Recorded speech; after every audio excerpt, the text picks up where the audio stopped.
எல்லாருக்கும் வணக்கம். Root and remedy சேனலுக்கு உங்களை வரவேற்கிறேன். வர்ம கலையை பற்றி சொல்லணும் அப்படின்றது தான். ஏற்கனவே நம்ம அக்குப்ரெஷர், அக்குபஞ்சர் எல்லாமே பார்த்துருக்கோம். அது உள்ளங்கையிலையும் உள்ளங்கால்லையும் எல்லா பாடியோட கண்ட்ரோலும் இருக்குன்னு சொல்லி நான் சொல்லியிருக்கேன்.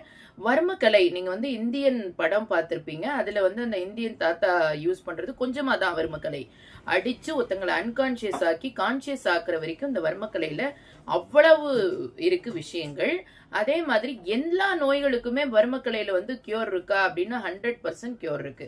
இப்ப பெராலிஸ் அட்டாக் அவங்களால நடக்கவே முடியாதவங்கள கூட இந்த வர்மக்கலை மூலமா கண்டிப்பா நடக்க வைக்க முடியும்.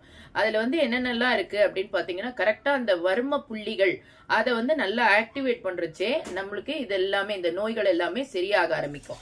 அதை தவிர்த்து ஆயில் மசாஜும் கொடுக்கறது, ஒத்தடம் கொடுக்கறச்சே என்ன ஆகும்னா அந்த நரம்புகள் சம்பந்தமா இது கியூர் பண்றதுதான் இந்த வர்மக்கலை. இதை தொடர்ந்து நம்ம பேசுவோம். இதுல கண்டிப்பா ரெமெடி இருக்கு. ஒவ்வொரு நாளும் ஒரு வர்மா பாயிண்ட் நான் உங்களோட கூட ஷேர் பண்றேன்.